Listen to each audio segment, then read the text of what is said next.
The Aryans in India. After they settled in India, the Aryans gradually adapted to the geographic realities of their new homeland and abandoned the pastoral life for agricultural pursuits, where they assisted by the introduction of iron, which probably came from the Middle East, where it had been introduced by the Hittites about 1500 BCE. The invention of the iron plow, along with the development of irrigation, allowed the Aryans and their indigenous subjects to clear the dense jungle growth along the Ganges River and transform the Ganges Valley into one of the richest agricultural regions in South Asia. The Aryans also developed their first writing system based on the Aramaic script of the Middle East, and were thus able to transcribe the legends that previously had been passed down orally from generation to generation by memory. Most of what is known about the early Aryans is based on oral traditions passed on in the Rig Veda, an ancient work that was written down after the Aryans arrived in India. It is one of several Vedas, or collections of sacred instructions and rituals. From chieftains to kings, as in other Indo-European societies, each of the various Aryan tribes was led by a chieftain, called a Raja, who was assisted by a council of elders composed of other leading members of the community. Like them, he was normally a member of the warrior class called the Kshatriya. The chief derived his power from his ability to protect his people from rival groups, a skill that was crucial in the warring kingdoms and shifting alliances that were typical of early Aryan society. Through the Rajas, claimed to be representatives of the gods, they were not viewed as gods themselves. As Aryan society grew in size and complexity, the chieftains began to transform themselves into kings, usually called Maharajas, or Great Rajas. Nevertheless, the tradition that the ruler did not possess absolute authority remained strong. Like all human beings, the ruler was required to follow the Dharma, a set of laws that set behavioral standards for all individuals and classes in Indian society. While competing groups squabbled for precedence in India, powerful new empires were rising to the west. First came the Persian Empire of Cyrus and Darius, then came the Greeks. After 2 centuries of sporadic rivalry and warfare, the Greeks achieved a brief period of regional dominance in the late 4th century BCE with the rise of Macedonia under Alexander the Great. Alexander the Great had heard of the riches of India, and in 330 BCE, after conquering Persia, he launched an invasion of the East. We will talk later about Alexander when we speak of the ancient Greeks and Macedonians. In 326 BCE, Alexander's armies arrived in the plains of northwestern India and the Indus River Valley. They departed almost as suddenly as they had come, leaving in their wake Greek administrators and a veneer of cultural influence that would affect the area for generations to come. The Maurya, or the Mauryan Empire. The Alexandrian conquest was brief in the history of the Indian subcontinent, but it played a formative role on the heels of Alexander's departure came the rise of the first dynasty control much of the region. The founder of the new state, who took the royal title Chandragupta Maurya, 324 to 301 BCE, drove out the Greek administrators that Alexander had left behind and solidified his control over the northern Indian plain. He established the capital of his new Mauryan Empire at Pataliputra, modern Patna, in the Ganges Valley. Little is known of his origins, although some sources say he had originally fought on the side of the invading Greek forces, but then angered Alexander with his outspoken advice. Little, too, is known of Chandragupta and his Mauryan Empire. Most accounts of his reign rely on the scattered remnants of a lost work written by Megasthenes, a Greek ambassador to the Mauryan court in about 302 BCE. Chandragupta Maurya, a Greek ambassador to the Mauryan court in about 302 BC. He was apparently advised by a brilliant court official named Chandragupta by Kautilya, whose name has been attached to a treatise on politics called the Arthasastra. The work actually dates from a later time, but it may well reflect Kautilya's ideas, although the author of the Arthasastra follows Aryan tradition in stating that the happiness of the king lies in the happiness of his subjects. The treatise also asserts that when the sacred law of the Dharma and practical politics collide, the latter must take precedence. Whenever there is disagreement between history and sacred law, or between evidence and sacred law, then the matter should be settled in accordance with sacred law. But whenever sacred law is in conflict with rational law, then reason shall be held authoritative. The Arthasastra also emphasizes ends rather than means, achieved results rather than the methods employed. For this reason, it has often been compared to Machiavelli's famous political treatise of the Italian Renaissance, The Prince, written more than 1,000 years later.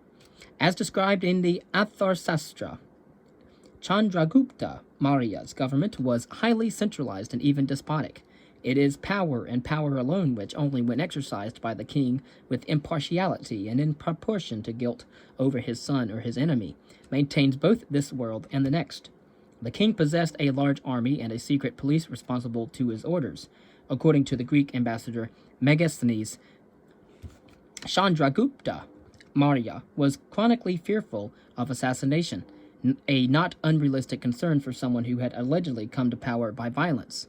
Reportedly, all food was tasted in his presence, and he made a practice of never sleeping twice in the same bed in his sumptuous palace. To guard against corruption, a board of censors was empowered to investigate cases of possible malpractice and incompetence within the bureaucracy. And so, the ruler's authority beyond the confines of the capital may have been limited. The empire was divided into provinces that were ruled by governors. At first, most of these governors were appointed by and reported to the ruler, but latter the position became hereditary. The provinces themselves were divided into districts, each under a chief magistrate appointed by the governor. At the base of the government pyramid was the village, where the vast majority of the Indian people lived. The village was governed by a council of elders. Membership in the council was normally hereditary and was shared by the wealthiest families in the village. Caste and class. Social structures in ancient India. When the Aryans arrived in India, they already possessed a social system based on a ruling warrior class and other groupings characteristic of a pastoral society. In the subcontinent, they encountered peoples living by farming, or in some cases by other pursuits such as fishing, hunting, or food gathering, although the immediate consequences of this mixture of cultures are still unclear. The ultimate result was the emergence of a set of social institutions that continues to have relevance down to the present day in India. The caste system. At the crux of the social system was the concept of a hierarchical division of society that placed each individual within a ritual framework that defined the person's occupation and status within the broader community. In part, this division may have been an outgrowth of attitudes held by the Aryan peoples with regard to the indigenous population. The Aryans, who followed primarily pastoral pursuits, tended to look askance at their new neighbors, who lived by tilling the soil. Further, the Aryans, a most light-skinned people, were contemptuous of the indigenous peoples, who were darker. Light skin came to imply high status, whereas the dark skin suggested the opposite. The concept of color, however, was only the physical manifestation of a division that took place in Indian society on the basis of economic functions. Indian classes called Varna, or for literally color, and commonly but mistakenly translated as castes in English, did not simply reflect an informal division of labor. Instead, at least in theory, they were a set of rigid social classifications that determined not only one's occupation but also one's status in society and one's hope for ultimate salvation. There were 5 major Varna in Indian society in ancient times. And we can see the evolution of complex social hierarchies in the word Varna. It literally is translated as color. There were 5 of these in Indian society in ancient times. At the top were 2 classes collectively viewed as the aristocracy, which represented the ruling elites in Aryan society prior to their arrival in India, the priests and the warriors. The priestly class, known as the Brahmins, was usually considered to be at the top of the social scale. Descended from seers who had advised their ruler on religious matters in Aryan tribal society, Brahmin meant one possessed of Brahman, a term for the supreme god. They were eventually transformed into an official class after their religious role declined in importance. Megasthenes described this class as follows, quote, "From the time of their conception in the womb, they are under the care and guardianship of learned men who go to the mother and give her prudent hints and counsels, and the woman and women who listen to them most willingly are thought to be the most fortunate in their offspring. After their birth, the children are in the care of one person after another, and as they advance in years, their masters are men of superior accomplishments. The philosophers reside in a grove in front of the city within a moderate-sized enclosure. They live in a simple style, and lie on pallets of straw and deerskins. They abstain from animal food and sexual pleasures, and occupy their time in listening to serious discourse and in imparting knowledge to willing ears." End quote. The second class was the warriors.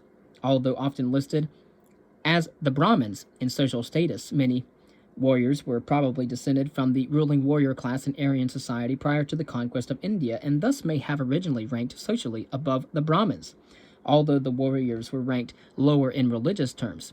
Like the Brahmins, the warriors were originally identified with a single occupation, that of fighting, but as the character of Aryan society changed, they often switched to other forms of employment.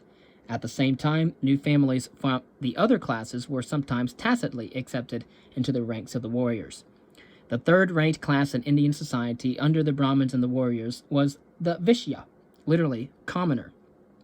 The Vishyas were usually viewed in economic terms as the merchant class. Some historians have speculated that the Vishya were originally guardians of the tribal herds, but that after settling in India, many moved into commercial pursuits. Megasthenes noted that members of this class, the Vishya class, alone are permitted to hunt and keep cattle and to sell beasts of burden or to let them out on hire. In return for clearing the land of wild beasts and birds which infest sown fields, they receive an allowance of corn from the king. They lead a wandering life and dwell in tents. Although this class was ranked below the first two in social status, it shared with them the privilege of being considered twice-born, which was a term referring to a ceremony at puberty where young males were initiated into an adulthood and introduced into Indian society. After the ceremony, male members of the top three classes, again, that of the Brahmins, the warriors, and the merchant class, the Vishya,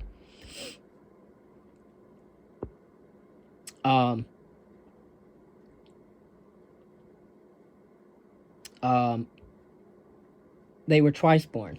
And so they were allowed to wear what was called the sacred thread for the remainder of their lives.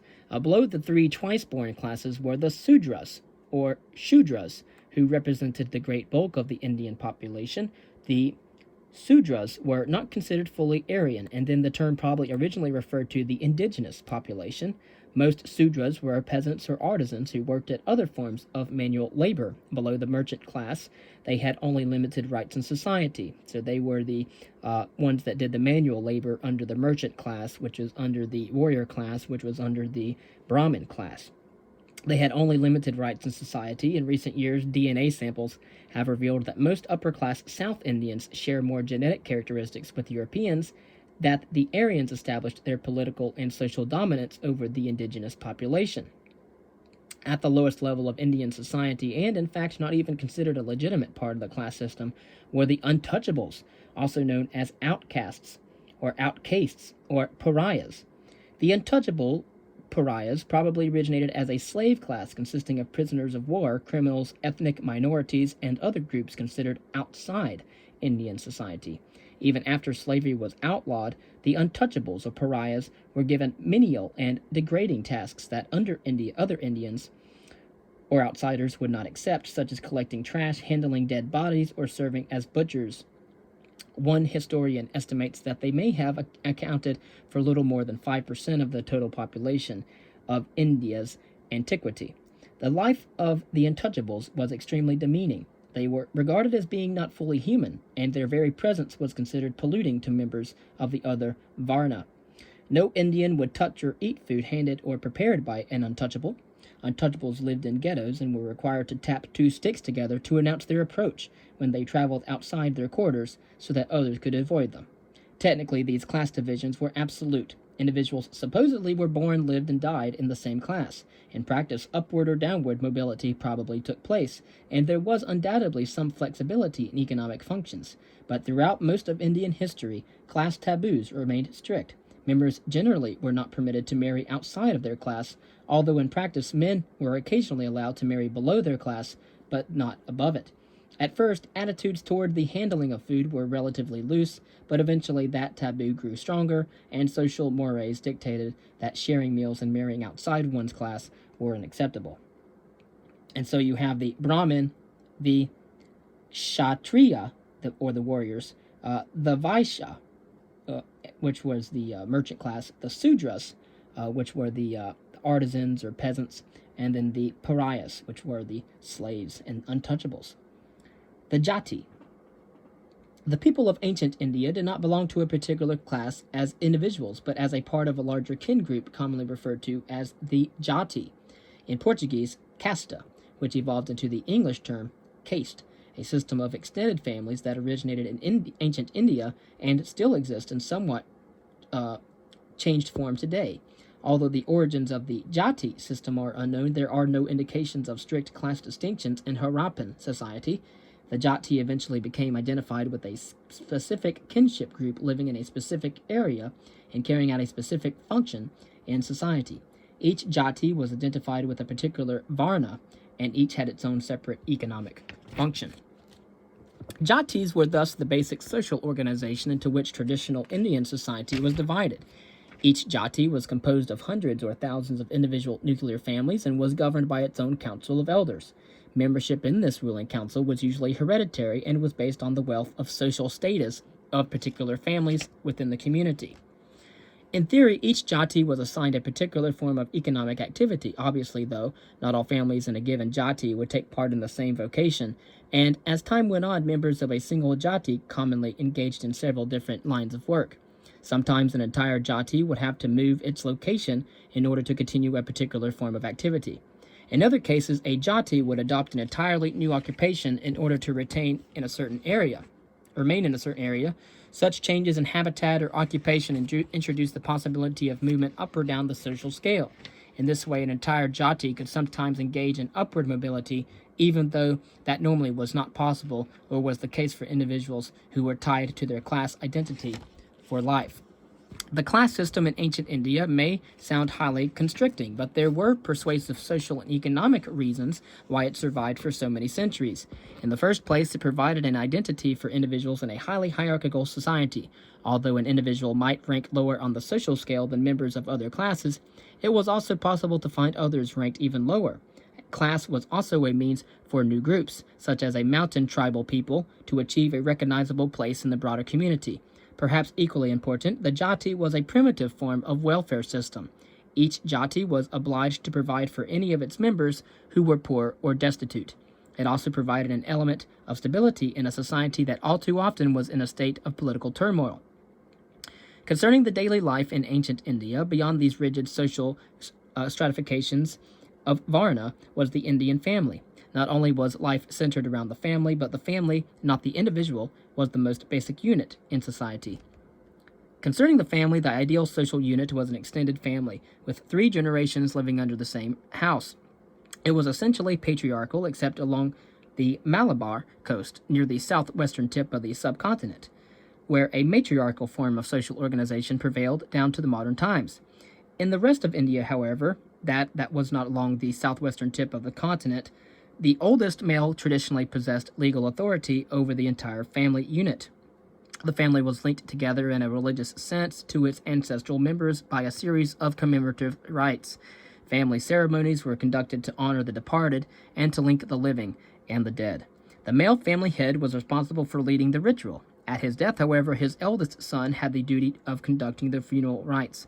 The importance of the father and the son in family ritual underlined the importance of males in Indian society. It was very patriarchal. Male superiority was expressed in a variety of ways. Women could not serve as priests, although some were accepted as seers, nor were they normally permitted to study the Vedas. In general, males only had a monopoly on education, since the primary goal of learning to read was to conduct family rituals. In high-class families, young men, after having been initiated into the sacred thread, began Vedic studies with a guru or a teacher. Some of them went on to higher studies in one of the major cities of India. And the goal of such an education on the Indian subcontinent might be either professional or religious.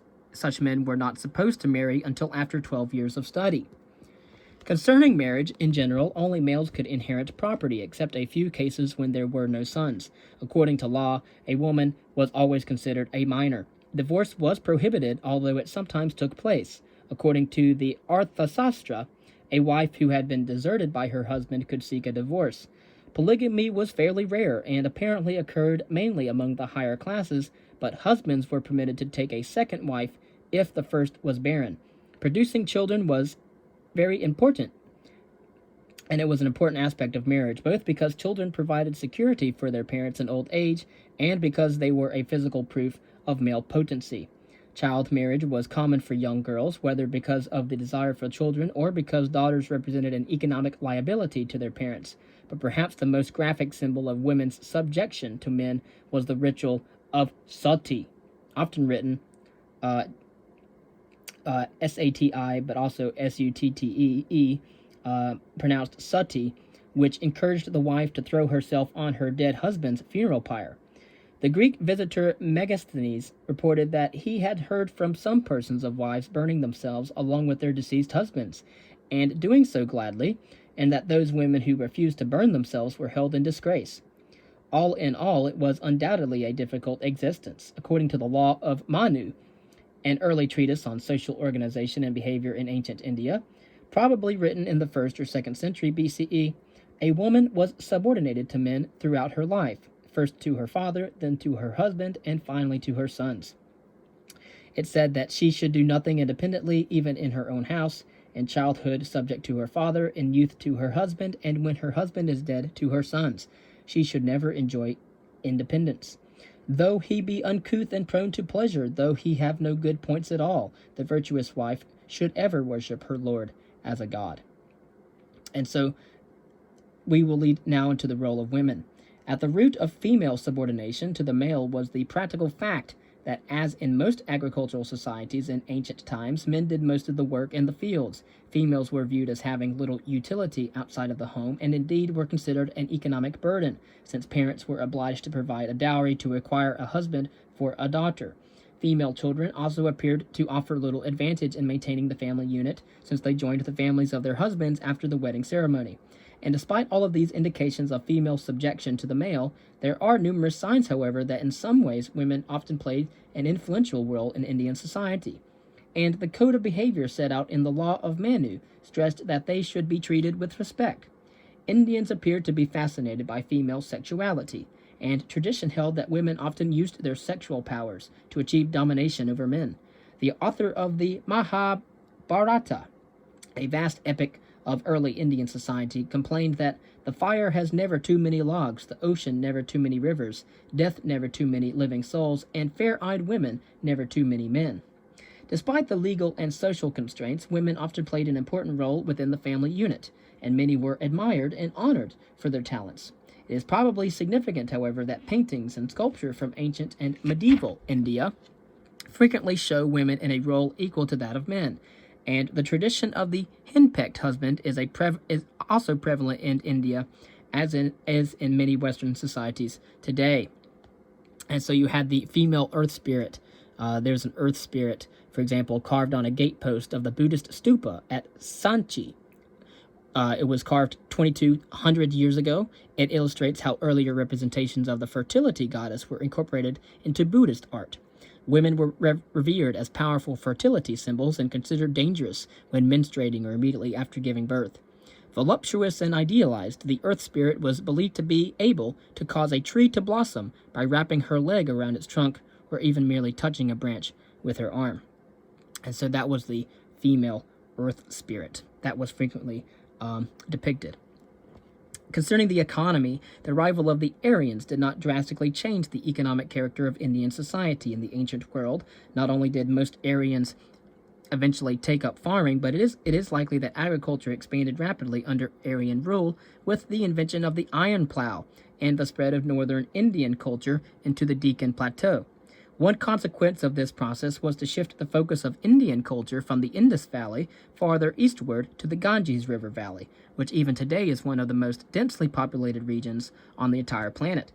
The flatter areas in the Deccan Plateau and in the coastal plains were also turned into cropland. For most Indian farmers, however, life was very harsh. Among the most fortunate were those who owned their own land. Although they were required to pay taxes to the state, many others were sharecroppers or landless laborers. They were subject to the vicissitudes of the market and often paid exorbitant rents to their landlord. Concentration of land in large holdings was limited by the tradition of dividing property among all the sons, but large estates, worked by hired laborers or rented out to sharecroppers, were not uncommon, particularly in areas where local rajas derived much of their wealth from their property. Another problem for Indian farmers was the unpredictability of the climate. India is in the monsoon zone. The monsoon zone is a seasonal wind pattern in southern Asia that blows from the southwest during the summer months and from the northeast during the winter. The southwest monsoon, originating in the Indian Ocean, is commonly marked by heavy rain. When the rains were late, thousands starved, particularly in the drier areas, which were especially dependent on rainfall. Strong governments attempted to deal with such problems by building state-operated granaries and maintaining the irrigation networks, but strong governments were extremely rare, and famine was probably all too common. The staple crops in the north were wheat, barley, and millet, with wet rice common in the fertile river valleys. In the south, grain and vegetables were supplemented by various tropical products such as cotton and spices, and as well as spices like pepper, ginger, cinnamon, and saffron. Considering trade and manufacturing, by no means were all Indians farmers. As time passed, India became one of the most advanced trading and manufacturing civilizations in the entire ancient world. After the rise of the Mauryas, India's role in regional trade began to expand, and the subcontinent became a major transit point in the vast commercial network that extended from the rim of the Pacific Ocean to the Middle East and the Mediterranean Sea. This regional trade went both by sea and by camel caravan. Maritime trade across the Indian Ocean may have begun as early as the 5th century BCE. We know this land route as the Silk Road. It extended eastward as far as Southeast Asia and China, and southward as far as the straits between Africa and the island of Madagascar. That was the maritime trade route.